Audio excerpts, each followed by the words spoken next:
नमस्कार दोस्तों, स्वागत है आपके अपने YouTube चैनल रीडिंग लवर्स पर। दोस्तों, आज की जो वीडियो इसमें हम करने वाले हैं आपके कॉम्पिटिटिव एग्ज़ाम के लिए महत्वपूर्ण क्वेश्चन प्रैक्टिस सेट। और ये जो क्वेश्चन है आपके सभी एग्ज़ामों के लिए महत्वपूर्ण रहने वाले हैं, चाहे इसमें आपका HSC वाला एग्ज़ाम है या फिर आप कोई अन्य जो एग्ज़ाम है उसकी तैयारी कर रहे हैं। तो ये क्वेश्चन सभी के लिए महत्वपूर्ण है। सबसे पहले जो हम यहाँ पर जो करंट अफेयर से जो महत्वपूर्ण क्वेश्चन बनते हैं उनको करेंगे। इसके बाद जो हमारे अन्य क्वेश्चन हैं वे आ जाते हैं। तो सबसे पहले जो हमारे यहाँ पर क्वेश्चन है कि केंद्रीय जो मंत्रिमंडल है इन्होंने इंटरनेशनल बिग कैट अलायंस के लिए कितने करोड़ रुपए की मंजूरी की है। तो केंद्रीय मंत्रिमंडल ने 100, 150, 200 या 350 करोड़ रुपए की। और यहाँ पर हम सी आंसर देखिए तो ऑप्शन रहेगा हमारा बी वाला।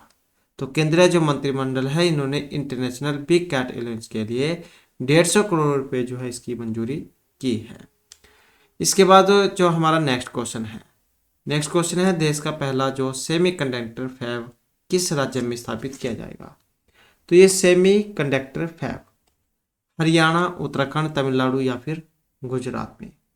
तो कहाँ पर स्थापित किया जाएगा, और ये स्थापित किया जाएगा गुजरात में। तो सी आंसर जो हमारा यहाँ पर हो जाएगा ऑप्शन डी वाला।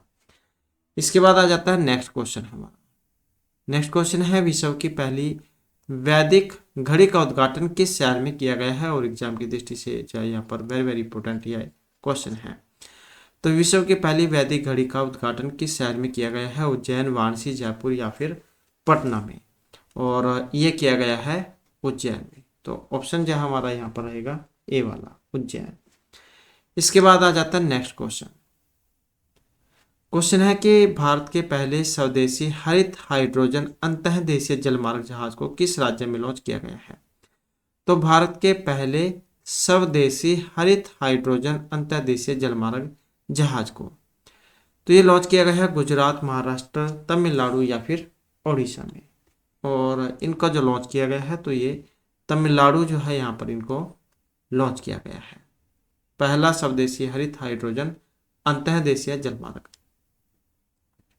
इसके बाद जो हमारा यहाँ पर क्वेश्चन आ जाता है किस भारतीय को ब्रिटेन के किंग चार्ल्स तृतीय के द्वारा मानद नाइटहुड से सम्मानित किया गया था। तो किस भारतीय को ब्रिटेन के किंग चार्ल्स तृतीय के द्वारा मानद नाइटहुड से सम्मानित किया गया था। तो ये गौतम अडानी, सुनील भारती मित्तल, मुकेश अंबानी या फिर उदय कोटक हैं। तो ब्रिटेन के किंग चार्ल्स तृतीय द्वारा जो इन्हें मानित किया गया, सम्मानित किया गया है नाइटहुड से, और इनका नाम है सुनील भारती मित्तल। तो ऑप्शन हो जाएगा हमारा बी। इसके बाद हमारा क्वेश्चन आ जाता है गगनयान मिशन के लिए कितने अंतरिक्ष यात्रियों को नामित किया गया है।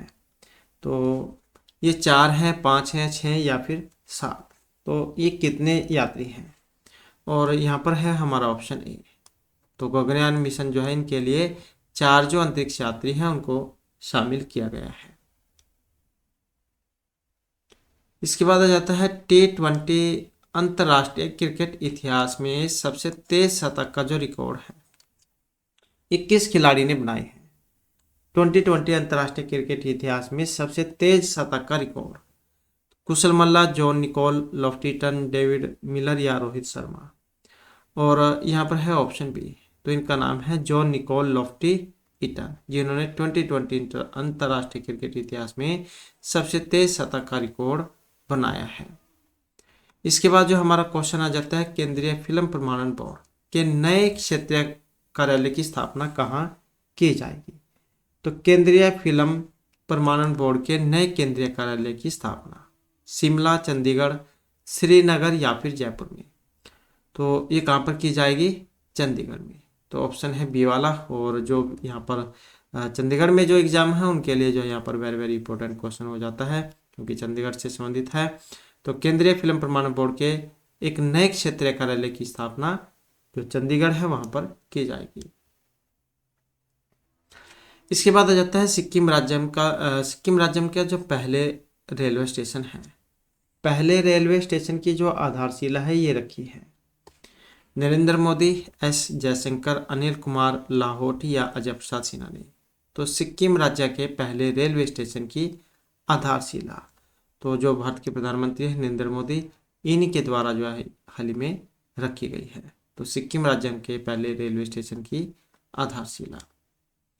इसके बाद जो हमारा नेक्स्ट क्वेश्चन आ जाता है, क्वेश्चन है भारत का सबसे लंबा केबल स्टे ब्रिज, तो ये कौन सा है? Cable stay bridge, Atal Setu, Sudarshan सेतु, हावड़ा या पवन ब्रिज। और इस ब्रिज का जो नाम है तो ये सुदर्शन सेतु है। तो भारत का सबसे लंबा स्टे ब्रिज तो कौन सा है? सुदर्शन सेतु। तो ये तो हमारे जो यहाँ पर करंट अफेयर से महत्वपूर्ण क्वेश्चन थे। इसके साथ ही जो हमारे अन्य सब्जेक्ट के क्वेश्चन आ जाते हैं। तो यहाँ पर हमारे सामान्य जानकारी से पहला जो क्वेश्चन आ जाता है, जिसमें क्वेश्चन रहेगा भारतीय स्वतंत्रता संग्राम के दौरान दिल्ली चलो का नारा ये दिया था। तो इनमें से जो मोहम्मद अली जिन्ना है, सुभाष चंद्र बोस, महात्मा गांधी या जवाहरलाल नेहरू ने तो भारतीय स्वतंत्रता संग्राम के दौरान दिल्ली चलो का नारा दिया था, और ये दिया गया था सुभाष चंद्र बोस जो है इनके द्वारा। और तुम मुझे खून दो मैं तुम्हें आज़ादी दूंगा, ये भी नारा जो है एस.सी. बोस जो है इनके द्वारा ही दिया गया था। नेक्स्ट आ जाता है क्वेश्चन हमारा, गर्मियों के मौसम की समाप्ति के समय विशेषकर केरल और कर्नाटक में पूर्व मानसूनी वर्षा होना अत्यंत आम है। इसे प्रायः किस नाम से संदर्भित किया जाता है? तो ये काल वैशाखी है, जेठ धाराएं, पश्चिम अवदाब या आम्र वर्षा। तो क्या कहा जाता है इसे? गर्मियों के मौसम की समाप्ति के समय में केरल और कर्नाटक में पूर्व मानसूनी वर्षा होना, तो इसे क्या कहा गया है? इसे कहा जाता है मैंगो शावर प्री मानसून। तो ये आम्र वर्षा इसको कहा जाता है, mango shower pre monsoon shower, जो कर्नाटक और केरल राज्य में सामान्य है। और यह बारिश जो आमतौर पर गर्मी के मौसम के अंत में देखी जाती है और आम के पकने में क्या है मदद करती है। तो इन बारिशों को आमतौर पर मैंगो शावर कहा जाता है। इसके बाद है हिंदू मंदिर का कौन सा भाग सर्वाधिक संख्या में उपासकों के लिए बना होता है? तो हिंदू मंदिर का कौन सा भाग? गर्भगृह, विमान, शिखर या मंडप? और यहाँ पर है ऑप्शन 4, तो इसे कहा जाता है मंडप। मंदिर का प्रवेश द्वार जो एक प्रोटिको या कोलनेड हॉल हो सकता है, जिसमें बड़ी संख्या में उपासकों के लिए जगह होती है, तो इसे मंडप के रूप में जाना जाता है। नेक्स्ट आ जाता है ला लीगा खिताब का संबंध टेनिस, फुटबॉल, क्रिकेट या दौड़ से है। ला लीगा, तो इसका जो संबंध है ये फुटबॉल से माना गया है। तो ये जो है स्पेनिश फुटबॉल लीग में पुरुषों का एक शीर्ष पेशेवर फुटबॉल डिवीजन है ला लीगा। इसके बाद है ज्ञात्रिक या झात्रिक क्षत्रिय वंश के प्रमुख जो पुत्र थे, गौतम बुद्ध, ऋषभनाथ, वर्धमान महावीर या पार्श्वनाथ। तो ज्ञात्रिक क्षत्रिय वंश के प्रमुख पुत्र थे यहाँ पर, जो यहाँ पर ऑप्शन 3 जो है इसमें दिए गए हैं, तो ये थे वर्धमान महावीर। और ये जो वर्धमान महावीर जो है इनका जो जन्म है ये बिहार में वैशाली के पास कुंडग्राम नामक गांव में हुआ था। इनके जो पिता हैं सिद्धार्थ क्षत्रिय के ज्ञात्रिक कबीले के मुखिया थे। तो ज्ञात्रिक क्षत्रिय वंश के प्रमुख के पोते जो पुत्र थे ये थे वर्धमान महावीर। इसके बाद आ जाता है हमारा 1857 तक भारत के मुगल सम्राटों का लगभग 200 वर्षों तक निवास स्थान रह चुका था। तो ये जहांगीर महल, लाल किला, आगरा किला या परी महल है। तो 1857 तक भारत के मुगल सम्राटों का लगभग 200 वर्षों तक स्थान रह चुका था, जो यहाँ पर ऑप्शन 2 में दिए गए हैं। तो कौन सा स्थान है? लाल किला। लाल किला जो शाहजहां जो है इनके द्वारा निर्मित है। 1857 तक लगभग 200 वर्षों तक भारत के मुगल सम्राट का निवास स्थान था और दिल्ली के केंद्र में स्थित है और इसमें कई संग्रहालय हैं। और उस्ताद अहमद लाहौरी लाल किले के वास्तुकार थे और लाल किला को वर्ष 2007 में यूनेस्को की विश्व धरोहर सूची में शामिल किया गया है। इसके बाद क्वेश्चन आ जाता है हमारा यह महानदी के बारे में कौन सा जो कथन है यहाँ पर गलत है? यह छत्तीसगढ़ की पहाड़ी इलाकों से निकलती है, अरब सागर में गिरती है। इसके जल ग्रहण क्षेत्र का कुछ हिस्सा महाराष्ट्र में है, या लगभग 860 किलोमीटर लंबी है। तो महानदी के बारे में बताना है, गलत कथन एक। अब यहाँ पर इनमें देखें जो ऑप्शन 2 में दिए गए हैं कि यह अरब सागर में गिरती है। महानदी जो है ये भारत के पूर्व की ओर बहने वाली प्रमुख प्रायद्वीपीय नदियों में से एक है और छत्तीसगढ़ के धमतरी जिले से निकलती है और बंगाल की खाड़ी में गिरती है। इसके बाद जो हमारा क्वेश्चन आ जाता है, किसी विशेष वर्ग के दौरान देश के अंतर्गत उत्पादित सभी अंतिम वस्तुओं और सेवाओं के मौद्रिक मूल्य को कहा जाता है। तो इसे प्रति व्यक्ति आय, निवल घरेलू उत्पाद, राष्ट्रीय आय या सकल घरेलू उत्पाद क्या कहा जाता है। अब यहाँ पर हम देखें तो हमारा जो इसमें सी आंसर है तो ऑप्शन 4 वाला है, तो सकल घरेलू उत्पाद इसे कहा जाता है। इसके बाद है निम्नलिखित में से कौन सा विकल्प मौर्य साम्राज्य के शासकों के सही कालानुक्रमिक क्रम को दिखाएगा। तो मौर्य साम्राज्य के शासकों के सही काल अनुक्रमिक क्रम को दिखाएगा। तो सही क्रम जो है यहाँ पर हम देखें तो ऑप्शन 3 में जो दिया गया है, चंद्रगुप्त, बिंदुसार, अशोक, बृहद्रथ। चंद्रगुप्त के अगर हम सही समय को देखें तो चंद्रगुप्त जैन का जो समय है तो ये है 322 से 298 ईसा पूर्व। बिंदुसार जो है फिर इनका समय है 298 से 272 ईसा पूर्व। और अशोक जो है इनका समय है 268 से 232। और जो बृहद्रथ हैं इनका समय है 187 से 180 ईसा पूर्व।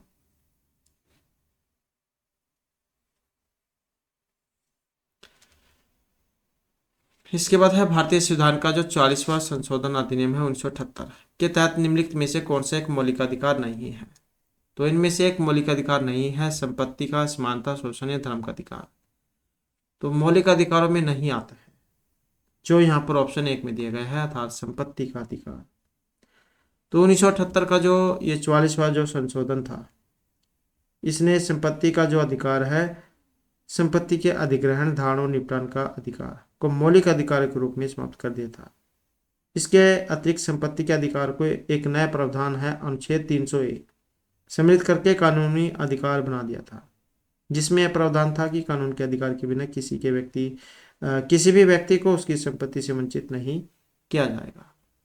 तो 44वां जो संशोधन था 1978 उसके अनुसार मौलिक अधिकार में नहीं है संपत्ति का अधिकार। इसके बाद हमारा क्वेश्चन आ जाता है, होजेनिकल जलप्रपात ये किस राज्य में है। आंध्र प्रदेश में है, केरल में है, महाराष्ट्र में है या तमिलनाडु में है। होजेनिकल जलप्रपात, अब इसका संबंध देखें तो ऑप्शन है हमारा 4, तो कहाँ पर है, ये तमिलनाडु में है होजेनिकल जलप्रपात। तमिलनाडु के धर्मपुरी जिले और कर्नाटक के चामराजनगर जिले की सीमा पर कावेरी नदी पर स्थित है और कभी कभी भारत का नियाग्रा जलप्रपात भी इसको कहा जाता है। इसके बाद है भारतीय जीवन बीमा निगम अधिनियम संसद के द्वारा पारित किया गया है 1956, 48, 71 या 65। तो भारतीय जीवन बीमा निगम अधिनियम और इसका जो संबंध है ये 1956 से है। 1956 में ये पारित किया गया था 18 जून और 1956 में। नेक्स्ट आ जाता है मैंग्रोव वन, ये पाए जाते हैं विंध्य पर्वतीय क्षेत्र में, थार मरुस्थल या ज्वार भाटे या उच्च हिमालय क्षेत्र में। तो मैंग्रोव वन ये कहाँ पाए जाते हैं। मैंग्रोव वन की अगर हम बात करें तो ये ज्वार भाटे से प्रभावित जो तटीय क्षेत्र है वहां पर पाए जाते हैं और ये आमतौर पर ज्वार के परिणाम स्वरूप बनते हैं। इन वनों में ऐसी वनस्पति होती है जो उच्च लवणता धारण करने का गुण रखती है, इसलिए जवरिया वनों को मैनग्रोव वन भी कहा जाता है।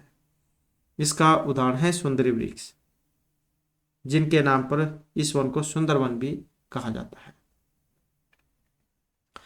इसके बाद है भारतीय संविधान का इनमें से कौन सा अनुच्छेद अल्पसंख्यकों के हितों के संरक्षण से संबंधित है।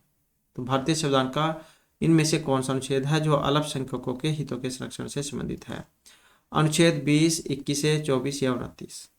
और यहाँ पर है ऑप्शन 4 हमारा। तो कौन सा है अनुच्छेद 29।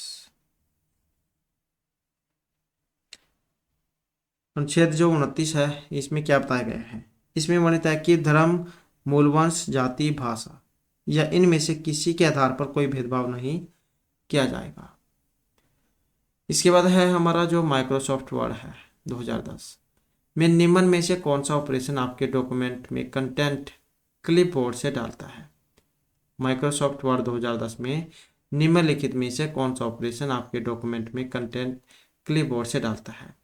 हाइफनेशन, पेस्ट, कॉपी या फॉर्मेट प्रिंटर। अब यहाँ पर हमारा जो सेंसर है ऑप्शन 2 वाला है। तो जैसे यहाँ पर कोई भी वर्ड है ये वाला है, हम इसे कॉपी करते हैं तो पहले तो जाएगा क्लिपबोर्ड में, फिर वहाँ से आप इसे कहीं पर भी पेस्ट कर सकते हैं, कितनी बार भी कहीं पर भी पेस्ट कर सकते हैं। तो पहले ये क्लिपबोर्ड में जाता है।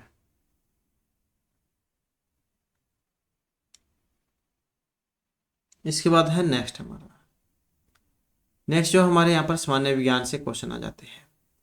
एक व्यक्ति कृत्रिम उपग्रह में भारहीनता का अनुभव करता है क्योंकि पृथ्वी के गुरुत्वाकर्षण के कारण लगा आकर्षण बल है सभी स्थानों पर शून्य, चंद्रमा के कारण आकर्षण बल संतुलित है, अभिकेंद्र बल बराबर है या निश्चित आकृति के उपग्रह के कारण प्रभावहीन है।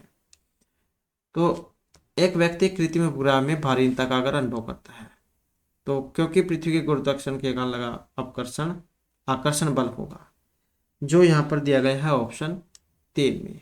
क्या होगा ये अभिकेंद्र जो बल है इसके बराबर। एक व्यक्ति कृत्रिम उपग्रह में भारीनता का अनुभव करेगा क्योंकि वहां पर लगने वाला गुरुत्वाकर्षण बल शून्य होगा और पृथ्वी के कारण और आकर्षण बल का अभिमान, पृथ्वी के कारण और आकर्षण बल का मान अभिकेंद्र बल के बराबर होता है। नेक्स्ट है हमारा यहाँ पर शिकार, परभक्षियों या बाधाओं का पता लगाने के लिए चमगादड़ अथवा डॉल्फिन किस परिघटना का प्रयोग करते हैं। शिकार, परभक्षी या बाधाओं का पता लगाने के लिए चमगादड़ और डॉल्फिन कौन सी परिघटना का प्रयोग करते हैं। ध्वनि का अपवर्तन, विस्पंदों का बनना, प्रतिध्वनि का निर्धारण या ध्वनि का प्रकीर्णन। तो क्या करते हैं। अब यहाँ पर देखें तो ऑप्शन है 3 वाला। तो प्रतिध्वनि या उसका निर्धारण करते हैं। आपने देखा होगा जैसे रात को चमगादड़ जाते हैं तो वो आवाज निकालते हुए जाते हैं।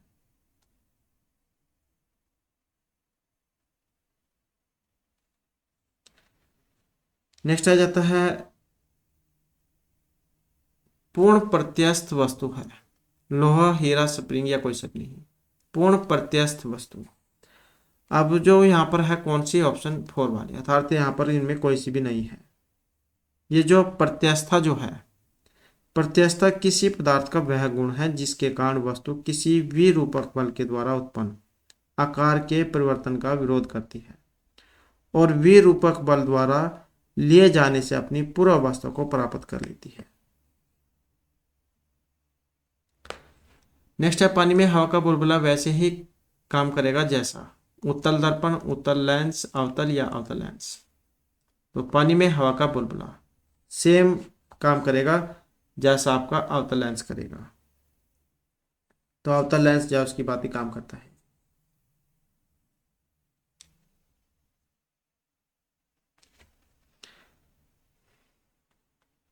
इसके बाद है हमारा CFL।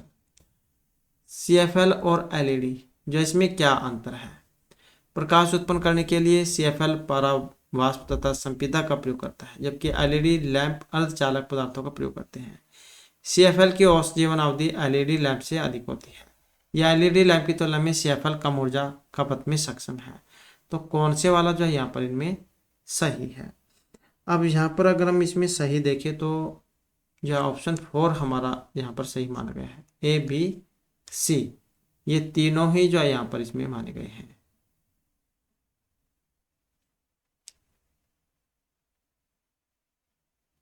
CFL जो होता है इसमें पारा वाष्प होता है जबकि LED इसमें जो है अनेक प्रकार के अर्धचालकों से मिलकर बनाया जाता है इसको।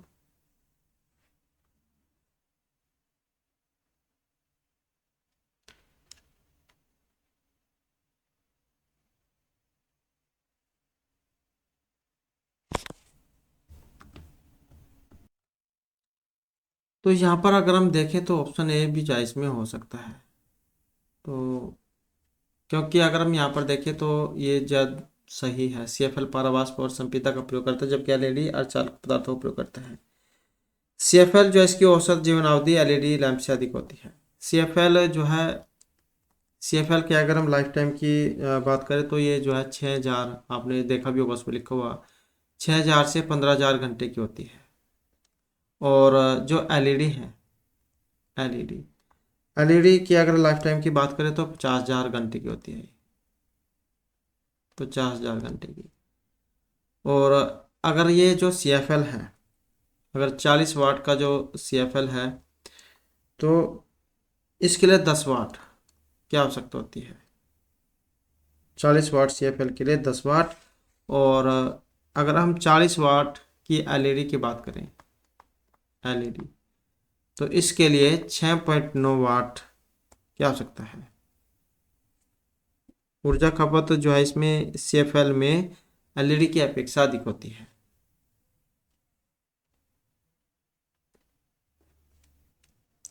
इसके बाद है नेक्स्ट, हमारा नेक्स्ट में आधुनिक आयुर्विज्ञान आयुर्वैज्ञानिक विज्ञान में नाभिकीय वैज्ञानिक चिकित्सा उपचार के प्रभावी उपकरणों के रूप में उभर रही है। तो ये वास्तव में ड्रग्स, जड़ी बूटियों, तत्व है, रेडियो आइसोटोप है, या CFC है। तो आधुनिक आयुर्विज्ञान विज्ञान में नाभिकीय वैज्ञानिक चिकित्सा और उपचार के प्रभावी उपकरणों के रूप में उभर रही है। तो यहाँ पर जो इसमें माना गया है तो ये जो रेडियो आइसोटोप है, ये जो C60 जो होता है, C60, इसका जो प्रयोग है कैंसर के उपचार में होता है। और हेलियम 160, हेलियम 166, हेलियम 166, इसका प्रयोग डायग्नोसिस तथा लीवर ट्यूमर के उपचार में होता है। और आयोडीन, आयोडीन 131, इसका प्रयोग थायराइड कैंसर के उपचार के लिए होता है। तो ये जो रेडियो आइसोटोप जो है इसका प्रयोग अनेक प्रकार के रोगों के उपचार के लिए होता है। नेक्स्ट आ जाता है, एक प्रकाश की किरण वायु से होकर एक द्रव में गुजरती है।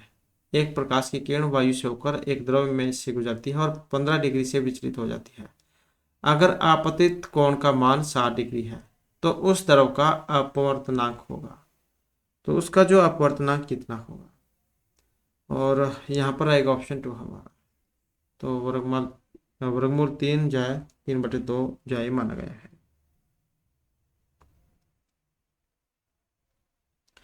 इसके बाद है तैरना गति के नियम के कारण संभव है। तैरना, तो ये तैरना गति का प्रथम, द्वितीय, तृतीय या ये सभी नियम है।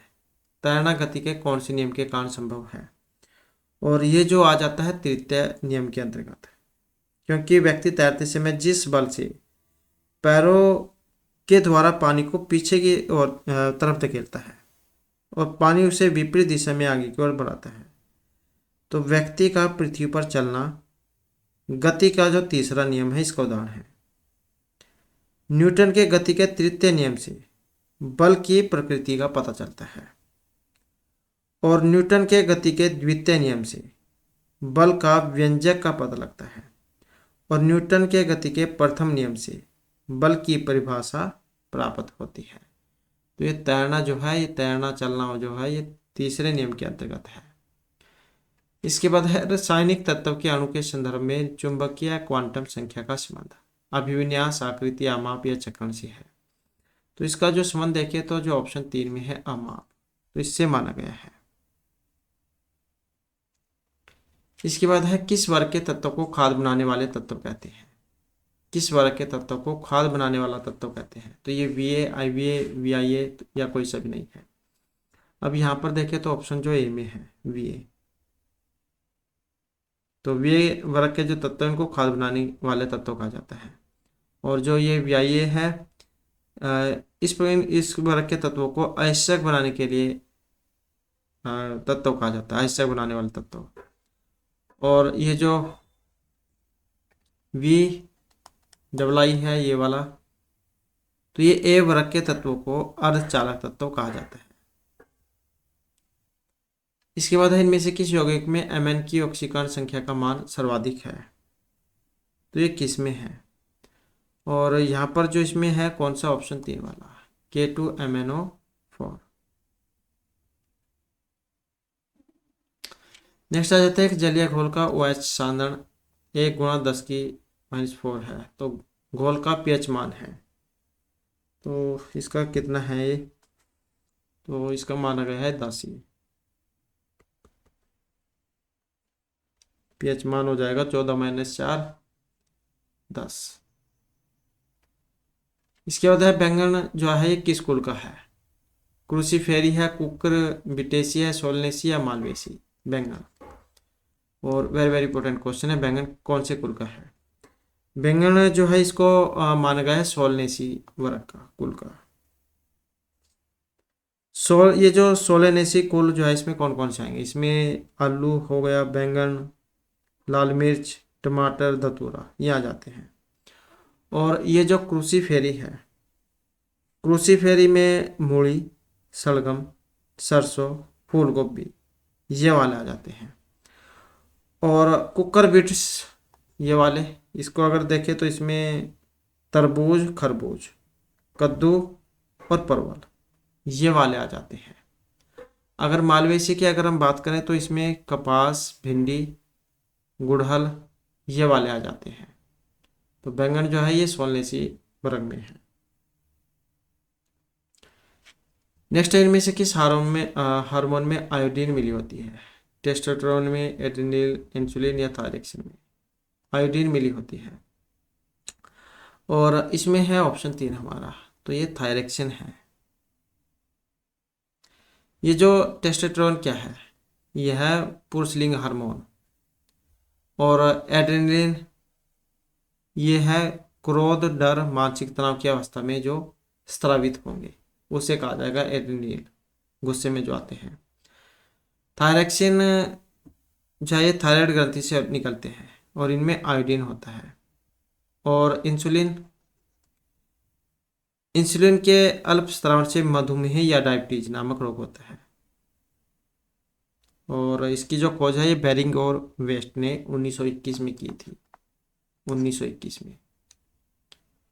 इसके बाद है गर्भाशय में मानव भ्रूण किस द्रव में तैरता है, कोरियोनिक, एमनियोटिक, प्लेस्ट्रल या कोई सा भी नहीं। तो गर्भाशय में मानव भ्रूण किस द्रव में तैरता है, और ये जो द्रव है इसका नाम है एमनियोटिक द्रव।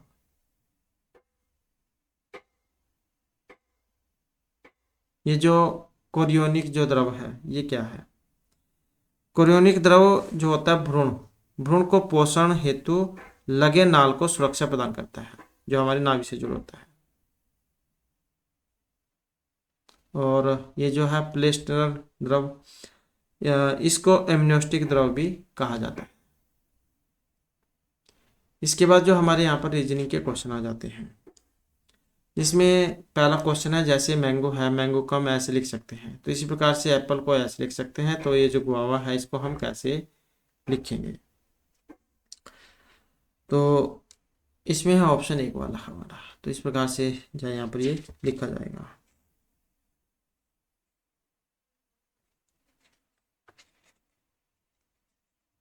हाँ ये तो हाँ, तो यहाँ पर जो है इसका ऑप्शन ये 3 वाला है, तो इस प्रकार से लिखा जाएगा इसका।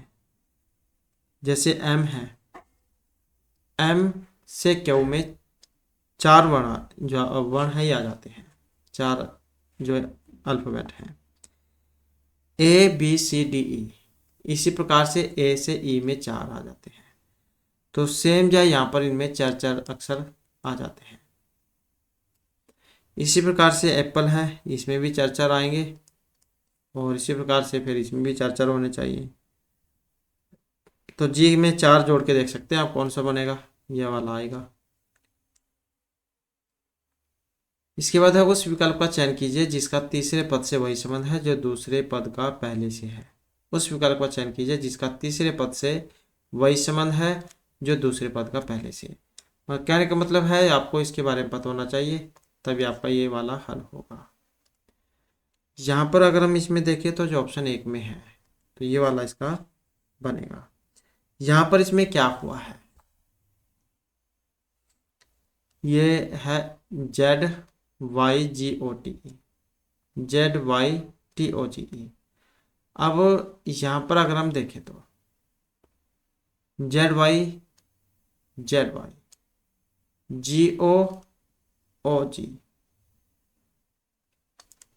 तो ये वाला जो है यहाँ पर इसमें बदला गया है।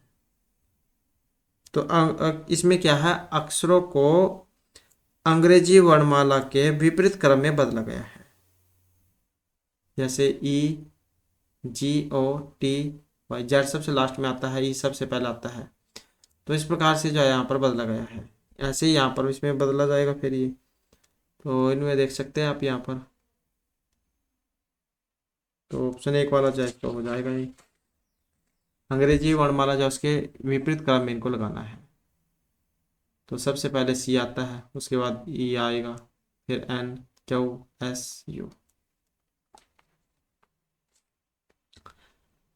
नेक्स्ट है हमारा अदिति संकेत की पुत्री है, वृत्ति अंकिता की पुत्री, कृति माही की माँ, नीता संकेत की पत्नी, नीता वृत्ति की माँ, कृति की सास है। इनमें से कौन सा कथन सही नहीं है? तो नहीं में जा यहाँ पर बताना है। तो यहाँ पर अगर हम देखें तो कृति माता है,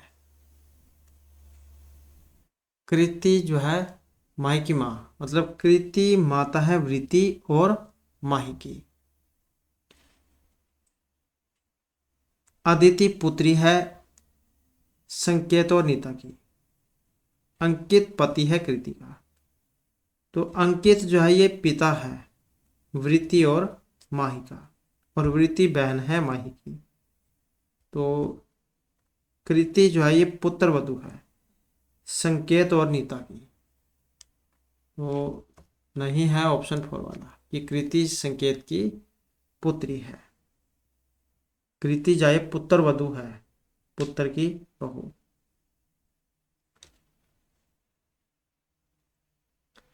इसके बाद है दिए गए विकल्प में से उस संख्या का चयन करें जो निम्नलिखित श्रृंखला में प्रश्नवाचक चिन्ह के स्थान पर आएगी। तो प्रश्नवाचक चिन्ह जो है इसके स्थान पर बताना है, यहाँ पर कौन सा क्रम चला हुआ है। यहाँ पर अगर हम जा क्रम को देखें तो यहाँ पर जो है इसमें, तो यहाँ पर अगर हम इसमें क्रम देखें तो ये 2 का वर्ग है और साथ में 5 जुड़ा हुआ है। इसी प्रकार से 9 में देखें तो ये 3 का है, 3 का वर्ग और साथ में 9, 18। इसी प्रकार से हम नेक्स्ट में देखें तो 4 का वर्ग और साथ में 18। तो 4 चौके 16, 18, 34। इसी प्रकार से फिर हम नेक्स्ट में देखें तो ये 5 का हो जाएगा, 5 5 25 और 34, तो ये हो जाएगा 59। इसी प्रकार से फिर नेक्स्ट हो जाएगा यहाँ पर 6 का वर्ग और साथ में 95। तो यहाँ पर जो इसी प्रकार का जो क्रम है यहाँ पर चलाया गया है। तो यहाँ पर 59 जो है इसका हो जाएगा, जो ऑप्शन 4 जो है इसमें दिया गया है। इसके बाद जो हमारा नेक्स्ट क्वेश्चन है, नेक्स्ट में आ जाता है यहाँ पर OPQRSTU, एक पंक्ति में उत्तर की ओर मुँह करके बैठे हैं। टी के ठीक दाएं यू बैठा है, आर ओ के बीच में क्यू है, पी जो एकदम दाएं है वह ओ के ठीक दाएं बैठा है, आर के ठीक बाएं एस है। पंक्ति के मध्य में कौन है? तो पहले जो आपने यहाँ पर, जैसे यहाँ पर उत्तर की है दिशाओं का ज्ञान होना चाहिए, उत्तर, दक्षिण, पूर्व, पश्चिम। तो यहाँ पर उत्तर की ओर मुंह है इनका। तो यहाँ पर बंदे भी आप गिन सकते हैं, 1 2 3 4 5 6 और 7। तो 7 जो आपने लाइन है यहाँ पर लगा लेनी है, 1 2 3 4 5 6 और 7। तो इनका जो मुख है ये उत्तर की साइड में है। तो यहाँ पर आपने देखना है किसका स्थान पहले फिक्स है। तो यहाँ पर अगर हम देखें तो टी के ठीक दाईं यू बैठा है, आर ओ के बीच में क्यू बैठा है, पी जो एकदम दाएं है। अब जो पी है इसका जो स्थान है वो हमें पता है कि ये दाएं है। दाएं साइड कौन सी होती है? जो हमारी राइट हैंड है, ये दायां और ये बायां। तो यहाँ पर जो है यहाँ पी बैठा हुआ है बिल्कुल दाएं, यहाँ पर पी है, इसका हमें पता लग चुका है। पी जो एकदम दाएं है वह ओ के ठीक दाएं बैठा है। अब ओ जो है, अगर हम ओ को यहाँ पर बिठाते हैं तो ओ का दाया कौन सा बनेगा? राइट हैंड, क्योंकि इनका मुंह उत्तर की तरफ है तो यहाँ पर बनेगा पी। पी का जो बाया बनेगा ओ बनेगा, ओ का दाया पी बनेगा। तो यहाँ पर हमें पता लग चुका है। आर के ठीक बाएं एस बैठा है, और यहाँ से हमें क्योंकि ओ का और पी का स्थान हमें पता लग चुका है, आर और ओ के बीच में क्यू बैठा है। तो आर और ओ के बीच में, अब यहां पर भी हमें क्योंकि ओ का स्थान भी फिक्स है तो आर और ओ के बीच में, आर और ओ के बीच में कौन है? क्यू बैठा है। पी एकदम बाएं हो गया, वह ओ के दाएं बैठा है। आर के ठीक बाएं एस बैठा है। अब आर का स्थान भी फिक्स है, आर का बाया कौन सा बनेगा? ये वाला बनेगा। तो यहाँ पर एस बैठा हुआ है बाईं साइड में। और अब बच गए यहाँ पर तो टी के ठीक दाएं यू बैठा है। अब जो टी है, टी का दाया कौन सा बनेगा? Right hand. अगर हम टी को यहाँ बिठाते हैं तो इसका दाया ये बनता है, टी के दाएं यू है। तो इस प्रकार का जो क्रम है यहाँ पर चलेगा। अब हमारा जो यहाँ पर क्रम बन चुका है, क्रम में पूछा गया कि पंक्ति के मध्य में कौन है, बीच में कौन बैठा है। तो यहाँ पर देख सकते हैं 3 इस साइड में, 3 यहाँ पर। अब ये बीच है, बीच में हमारा कौन है? तो आर जो है हमारे बीच में यहाँ पर बैठा हुआ है। तो ऑप्शन जो है यहाँ पर 2 इसका हो जाएगा आर। इसके बाद है दिए गए कथन और निष्कर्षों को ध्यान से पढ़े। तो यहाँ पर जो ये कथन निष्कर्ष वाला जो है क्वेश्चन है, और यहाँ पर अगर हम इनमें देखें तो कथन है कि कुछ बिल्लियाँ पशु हैं। तो यह हो गई हमारी बिल्लियाँ, बिल्लियाँ पशु हैं। आप अपने अनुसार जो भी इनका नाम रखना चाहते हैं रख सकते हैं। तो कुछ बिल्लियाँ पशु है, तो ये कुछ हिस्सा है। तो बिल्लियों का पशु के साथ कुछ हिस्सा है। सभी पशु पौधे हैं, सभी पशु क्या है? पौधे हैं, पौधे।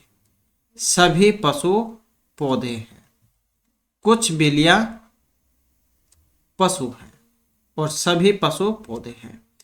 अगर हम यहाँ पर निष्कर्ष देखें तो कौन सा निकलेगा? सभी बिल्लियां पौधे हैं। क्या सभी बिल्लियां पौधे हैं? तो इसका तो इसके साथ कुछ हिस्सा है। कुछ पौधे बिल्लियां हैं, कुछ पौधे, ये है पौधे, कुछ पौधे बिल्लियां हैं, तो कुछ है। कुछ पौधे पशु हैं। क्या कुछ पौधे पशु हैं? तो यहाँ पर जो हमने देखा था सभी पशु पौधे हैं, तो कुछ पौधे पशु हैं। सभी पशु बिल्लियां हैं, सभी पशु क्या है? बिल्लियां हैं। सभी नहीं है, कुछ ही हिस्सा था पशु और बिल्ली का। तो इस आधार पर अगर हम निष्कर्ष पर पहुंचे तो यहाँ पर जो है 4 वाला हमारा शीर्षक रहेगा। तो केवल निष्कर्ष 2 और 3 जो है यहाँ पर इसका अनुसरण करते हैं। 2 और 3 इसका अनुसरण कैसे करेंगे? कुछ पौधे बिल्लियां हैं। अब ये पौधे हैं और बिल्लियां हैं, तो थोड़ा सा हिस्सा ही था। अब पशुओं का भी था थोड़ा सा हिस्सा। तो कुछ पौधे बिल्लियां हैं, क्योंकि यहाँ पर पशु क्या सभी पशु के अंतर्गत ही आते हैं पौधे। तो कुछ पौधे बिल्लियां हैं, क्योंकि जब इसका इसके साथ संबंध है तो इसका इसके साथ भी है। और कुछ पौधे पशु हैं, कुछ पौधे पशु हैं।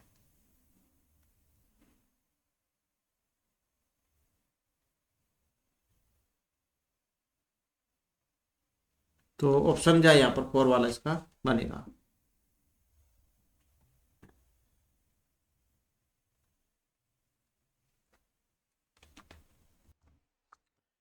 इसके बाद आ जाता है नेक्स्ट क्वेश्चन हमारा।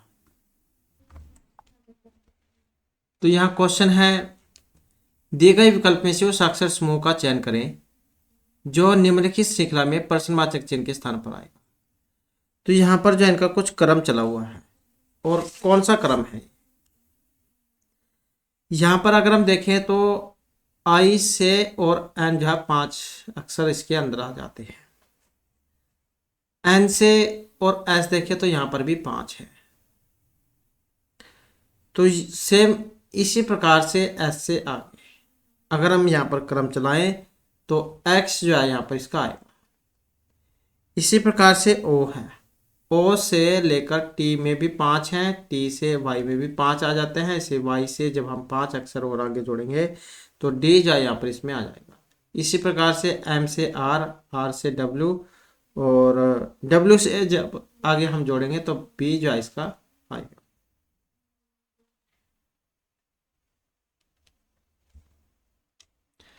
तो इसका हो जाएगा ऑप्शन 1 वाला। इसके बाद है नेक्स्ट हमारा, एक विशिष्ट कोड भाषा में ये जो शब्द दिया गया है इसको हम ऐसे लिख सकते हैं। तो ये जो कॉलोनी है इसको हम ऐसे लिख सकते हैं। तो ये जो यहाँ पर दिया गया है इसको कैसे लिखा जाएगा। तो यहाँ पर इनका कुछ कोड दिया गया है, जैसे P है, P का 9 नंबर है, H का 11, E का 17, N का 8 और Y का 5 और L का 13। तो सेम यही कोड जो आप इनके अंदर आपने यहाँ पर रख लेने हैं। तो जब हम इस कोड को यहाँ पर इसमें रखेंगे तो जैसे सी है, सी का कौन सा है यहाँ पर 6 है। तो फिर इसी प्रकार से आपने इनके आगे ये जो कोड दिए गए ये रख लेने हैं। और फिर ऑप्शन 2 जो इसका बन के आएगा 6 12। वो कौन से पे है, 12 पे है। फिर एल 13 हो जाएगा इसका। इसी प्रकार से फिर ओ का है, तो ये जो इसका बनेगा। इसके बाद आ जाता है, जब दर्पण को दर्शाए गए तरीके से एम एन पर रखा जाता है तो दिए गए संयोजन की सही छवि का चयन करें। कहने का मतलब है जैसे आप शीशे के सामने खड़े होते हैं या कोई वर्ड जब आप शीशे के सामने रखते हैं तो कौन सी आकृति फिर बनेगी अगर हम इसको शीशे के सामने रखें तो शीशा जो है इसमें विपरीत तो बनता ही है और पहला जो अक्षर है वो लास्ट में चला जाता है। जैसे यहाँ पर इसके बिल्कुल पास में है तो जब छवि बन के आएगी तो ये लास्ट में चला जाएगा। तो कौन सा जायज का बनेगा, तो फिर इसका बनेगा जो ऑप्शन 1 में दिया गया है ये वाला। तो आर बनेगा क्योंकि डब्लू एक समान होता है, कैसे मर्जी लिखा जाए। और वाई ये यहाँ पर हो जाएगा, ये पहला हो जाएगा, ये दूसरा तीसरा। तो इस प्रकार से कुछ क्रम होगा और ये तो ये ऐसे जाए लिखा जाएगा। इसके बाद है निम्नलिखित विकल्प में से वह शब्द चुनिए जो दिए गए शब्द अक्षरों का प्रयोग करके नहीं बनाया जा सकता। अब यहाँ पर एक वर्ड है जो इसमें नहीं दिया गया होगा तो वो देख सकते हैं इसमें कौन सा है। अब यहाँ पर अगर हम देखें तो जो ये ए है तो ये जो इसमें कहीं नहीं है, तो इसी कारण से ये इसे नहीं बनाया जा सकेगा। इसके बाद जो हमारे यहाँ पर इंग्लिश जो है इसके आ जाते हैं और यहाँ पर जो आइडियम और फ्रेज पहले आ जाती है, जिसमें हमारा पहला जो पूछा गया है ए वेट ब्लैंकेट। तो ए वेट ब्लैंकेट एक गीला कंबल कह देते हैं। तो जैसे मुहावरे होते हैं तो सेम वैसे ही है, वही बताना आपने यहाँ पर। A man who is always drunk, a wife who is called to her husband to wear black and white clothes, या इनमें से कोई सा भी नहीं। तो यहाँ पर अगर हम इसमें देखें तो जो ऑप्शन इसका 4 माना गया है, मतलब जो इनमें से कोई सा भी नहीं है। A person who is not stressing about anything and who stops other people from enjoying them slaves। इसके बाद है नेक्स्ट, हमारा नेक्स्ट में आ जाता है fill in the blanks with the appropriate given option. Dash tiger and the lion belong to the cat family, क्योंकि ये बिल्ली और जो शेर है ये दोनों एक ही फैमिली के हैं। तो ए, द, एन या दैट।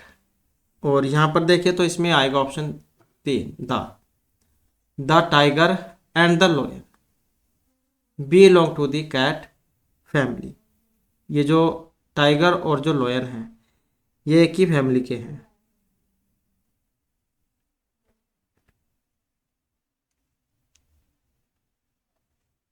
तो बिल्ली परिवार में ही आ जाते हैं ये। इसके बाद है यहाँ पर एंटोनिम्स। नेक्स्ट जो है इसका बताना है, इसका विपरीतार्थक, आवश्यक, जरूरी क्या देते हैं नेक्स्ट। तो इसका जो विपरीतार्थक बनेगा ऑप्शन 4 वाला, सुपरफ्लुअस जो है इसका बनेगा, आवश्यक, अनावश्यक। इसके बाद है find out the incorrect part of the following sentence. She is too much beautiful so most of the boys run after her and want to influence her. और यहाँ पर देखें तो इसमें रहेगा ऑप्शन जो है 1 वाला। तो यही जो है यहाँ पर इनकरेक्ट है, फाइंड आउट द इनकरेक्ट। तो इसी में गलती है, she is too much beautiful, क्योंकि टू जो है ये mostly use in negative sentence. She is very beautiful जो है यह प्रयोग होगा, वो नहीं आएगा, सी इज टू मच नहीं, सी इज वेरी ब्यूटीफुल। इसके बाद है on the basic of the given sentence pick out the correct sentence convert into future perfect tense from the given option. तो जैसे ही इज बाइंग बुक्स है, he will have bought books, he will have been buying books, he will have buying books। तो कौन सा जो है यहाँ पर इसका बनेगा। यहाँ पर हम देखें तो इसमें जो ऑप्शन 1 वाला बनेगा, जब हम इसको बनाएंगे कन्वर्ट इन फ्यूचर परफेक्ट में, ही इज बाइंग बुक्स का he will have bought books. तो ये वाला जो है इसका बनेगा। फिर सब्जेक्ट साथ में विल, हैव, शैल हैव और वर्ब के जो थर्ड फॉर्म है उसका प्रयोग होता है साथ में object, he will have bought books. इसके बाद है फाइंड आउट द सिनोनिम्स। तो इसका जो है समानार्थक बताना है। रिकवर जो है इसका समानार्थक कौन सा है, और इसका जो है ऑप्शन आएगा 3 वाला। तो ये हील है, स्वस्थ हो जाना, to get well again after illness, heal. इसके बाद आ जाता है नेक्स्ट, हमारा नेक्स्ट में है यहाँ पर सही जो स्पेलिंग है वो आपने बतानी है। सही स्पेलिंग देखे तो यहाँ पर कौन सी है इसमें, तो सही है ऑप्शन 2 वाली। इसके बाद है नेक्स्ट, हमारा नेक्स्ट में जो आपने इनको क्रम जो है सही क्रम के अनुसार लगाना है। तो सही क्रम के अनुसार इसमें से कौन सा बनेगा। सही जो है यहाँ पर ऑप्शन आएगा सी, 2 वाला, CBAT। The chief difference between man and the other animals was the intelligence of man. तो ये पहले आएगा। उसके बाद B, this intelligence made him clever and stronger than enormous animals which would otherwise have destroyed him. तो इस प्रकार से जो है CBAOT। इसके बाद है नेक्स्ट, हमारा नेक्स्ट में आ जाता है in this question the sentence have given in active passive voice. तो एक्टिव पैसिव वॉइस जो है आपने बनानी है। तो यहाँ पर जब हम इसका बनाएंगे तो कौन सा बनेगा, where do you keep the current magazines.